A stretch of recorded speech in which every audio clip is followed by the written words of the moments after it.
অন্তর্ভুক্তিমূলক নিরাপদ রাষ্ট্র গড়তে আমরা বদ্ধপরিকর। বিএনপির ভারপ্রাপ্ত চেয়ারম্যান জনাব তারেক রহমান বলেছেন, একেকটি ক্ষুদ্র জনগোষ্ঠী একেকটি রং।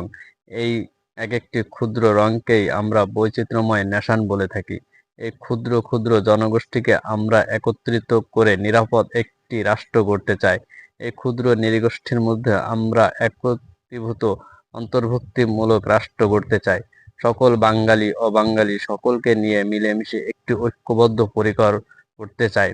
আমাদের সাথে ঐক্য গড়তে হলে সকলকে একসাথে থাকতে হবে এবং ক্ষুদ্র নৃগোষ্ঠী সবাইকে সাথে নিয়ে আমরা আগামীতে একত্রীভূত হতে চাই। তাই আমাদের বিএনপিকে নির্বাচিত করে আপনারা একত্রিত করবেন। বাঙালি সকল জনগোষ্ঠীতে একত্রিত করার জন্য বিএনপিতে ভোট চাই।